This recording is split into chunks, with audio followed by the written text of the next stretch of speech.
हरिओम साथियों, आज हम श्रावण पुत्रदा एकादशी व्रत कथा का वर्णन करेंगे। धर्म ग्रंथों के अनुसार धर्मराज युधिष्ठिर ने भगवान श्री कृष्ण से श्रावण मास की शुक्ल पक्ष की एकादशी के विषय में पूछा। तब उन्होंने धर्मराज युधिष्ठिर को इस एकादशी के विषय में बताया था। भगवान श्री कृष्ण ने धर्मराज युधिष्ठिर को कहा, हे धर्मराज, श्रावण मास की शुक्ल पक्ष की एकादशी को पुत्रदा एकादशी, पवित्रोपना एकादशी और पवित्र एकादशी जैसे अलग अलग नामों से जाना जाता है। इसका महात्म्य इसके नाम में ही वर्णित है। इस एकादशी का व्रत करने से पुत्र प्राप्ति की कामना पूर्ण होती है, इसलिए इसका एक नाम पुत्रदा एकादशी है। इसका व्रत करने से जातक के सभी पाप उतर जाते हैं और मन निर्मल हो जाता है। पापियों को भी पवित्र कर देने के कारण इसे पवित्रोपना एकादशी और पवित्रा एकादशी भी कहा जाता है।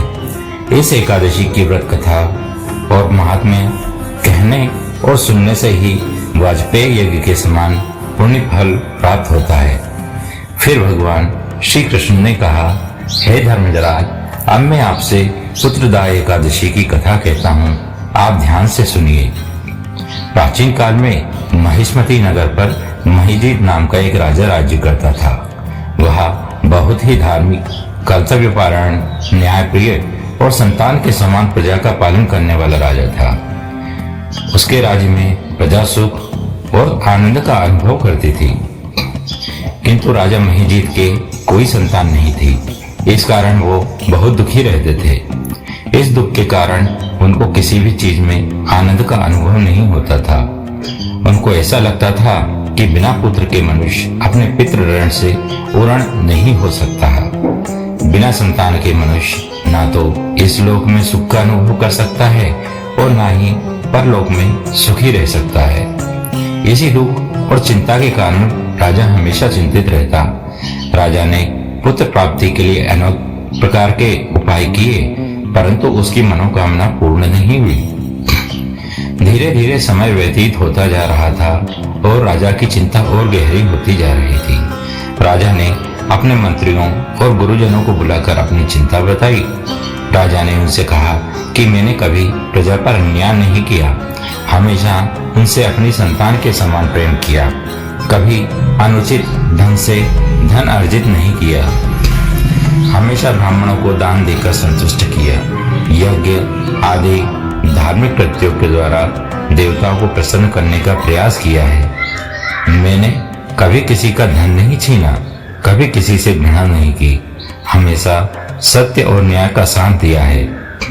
मैंने सदा ही अपने से बड़ों का, गुरुओं का, ऋषि मुनियों का आदर सम्मान और सेवा की है। मैंने हमेशा धर्म का आचरण किया है, तो फिर मेरे साथ ऐसा ही क्यों हो रहा है? क्यों मैं एक पुत्रहीन का जीवन जी रहा हूँ? आप सब तो ज्ञानी हैं, कृपया मेरी इस चिंता का समाधान का कोई उपाय तो बताएं। राजा की इस प्रकार के वचन सुनकर सबने राजा को सांत्वना दी और उन्हें जल्द ही उनकी चिंता के समाधान का विश्वास दिलाया। उसके बाद समस्त मंत्रीगण और गुरुजन आपस में मंत्रणा करने लगे और सबने मिलकर यह निर्णय लिया कि राजा के सुख के निवारण का उपाय ढूंढने के लिए सभी दिशाओं में प्रतिनिधि मंडल भेजे जाएंगे, जो हर संभव प्रयास करेंगे जिससे राजा की चिंता का निवारण हो जाए।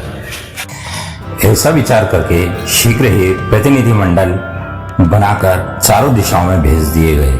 वो वनों में घूम घूम कर ऋषि मुनियों से मिले और सबसे अपने राजा के दुख को दूर करने का उपाय पूछा। इसी तरह वनों में भटकते भटकते वे लोमश ऋषि के आश्रम में पहुंच गए। लोमश ऋषि एक बहुत ही तेजस्वी, जितेंद्रिय, सभी शास्त्रों के ज्ञाता, धर्म और विज्ञान के गूढ़ रहस्यों के जानने वाले और त्रिकालदर्शी थे। उन्होंने लोमश ऋषि को देखकर श्रद्धा से प्रणाम किया। तब लोमश ऋषि ने उनसे वहां आने का प्रयोजन पूछा और उन्हें आश्वस्त किया कि मैं आपकी पूर्ण सहायता का प्रयास करूंगा। लोमस ऋषि से ऐसे आशापूर्ण वचन सुनकर उन्होंने उन्हें सारी बात बता दी। वे बोले, हे ऋषिवर, हम बहुत आशा से आपके पास आए हैं और हमें विश्वास है कि आप ही हमारे दुखों का अंत कर सकते हैं। हमारे राजा महिजीत बहुत ही न्यायप्रिय, धर्म का पालन करने वाले, बड़ों का आदर सम्मान करने वाले, सत्य पर चलने वाले और प्रजा से प्रेम करने वाले हैं। ऐसे धर्मशील राजा के कोई पुत्र नहीं है और वो इसी बात से अत्यंत दुखी हैं और हम उनका दुख दूर करने का उपाय चाहते हैं। और अब आपके पास आकर हमें ऐसा लगता है कि आप ही हमारी समस्या का निवारण करेंगे। उन सबके वचन सुनकर ऋषि लोमेस ने अपने नेत्र बंद कर लिए और अपनी शक्ति से राजा के पूर्व जन्म की सारी कहानी जान ली। फिर थोड़ी देर पश्चात आंखें खोली और उस प्रतिनिधि मंडल के लोगों को राजा के पूर्व जन्म की कहानी सुनाने लगे। ऋषि लोमेस बोले, आज का राजा महिजीत पूर्व जन्म में एक निर्धन वैश्य था और निर्धन होने के कारण धन प्राप्ति के लिए उसने बहुत से पाप युक्त कर्म किए। एक बार ज्येष्ठ मास की शुक्ल पक्ष की दशमी के दिन वो व्यापार के लिए दूसरे शहर जा रहा था। मार्ग में उसे कहीं भी खाने को कुछ नहीं मिला और पूरे 2 दिन तक वो भूखा प्यासा जंगल में भोजन और पानी की तलाश में भटकता फिर रहा था। वो दिन ज्येष्ठ मास के शुक्ल पक्ष की द्वादशी का दिन था और वो भूख और प्यास से व्यथित होकर भटकता हुआ एक सरोवर के निकट पहुंच गया। उसने जब पानी देखा तो वो पानी पीने के लिए सरोवर के पास गया। तभी वहां पर एक प्यासी गाय भी पानी पीने आ गई। तब उसने उस गाय को मारकर वहां से भगा दिया और उसे पानी नहीं पीने दिया। पूर्व जन्म में राजा ने स्वयं पानी पीने के लिए एक प्यासी गाय को पानी नहीं पीने देने का अपराध किया था। 10वीं तिथि से द्वादशी तक भूखा रहने के कारण अनजाने ही उससे एकादशी का व्रत हो गया था। उसी व्रत के पुण्य प्रभाव से वो इस जन्म में राजा बना है और उस गाय को पानी न पीने देने के कारण आज उसके कोई संतान नहीं है। यह रहस्य जानने के बाद उन सभी ने ऋषि लोमस से उस पूर्व जन्म के पाप के प्रायश्चित के विषय में पूछा। तब उन्होंने बताया कि उस पाप के प्रायश्चित और पुत्र प्राप्ति के लिए आप लोगों को राजा के संग श्रावण मास की शुक्ल पक्ष की एकादशी, जिसे पुत्रदा एकादशी भी कहते हैं, उसका व्रत करना होगा और आप लोगों को संकल्प के द्वारा अपने व्रत का पुण्य अपने राजा को देना होगा, जिससे उससे पूर्व जन्म के पाप का प्रायश्चित हो जाए और उसे पुत्र की प्राप्ति हो। इस व्रत के प्रभाव से अवश्य ही आपके राजा के पूर्व जन्म के पाप का नाश होगा और उसकी पुत्र प्राप्ति की कामना पूर्ण होगी।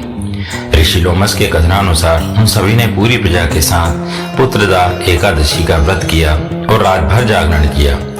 तत्पश्चात अगले दिन द्वादशी के संकल्प के द्वारा व्रत का पुण्य राजा को दे दिया। इस व्रत के पुण्य प्रभाव से 9 माह पश्चात रानी ने एक बहुत ही तेजस्वी पुत्र को जन्म दिया और राजा की मनोकामना पूर्ण हुई। यह पूरी कहानी सुनने के बाद भगवान श्री कृष्ण ने धर्मराज युधिष्ठिर से कहा, हे धर्मराज, श्रावण एकादशी का व्रत करने से मनुष्य की पुत्र प्राप्ति की कामना पूर्ण होती है। पुत्र प्राप्ति की इच्छा रखने वाले मनुष्य को यह व्रत अवश्य करना चाहिए।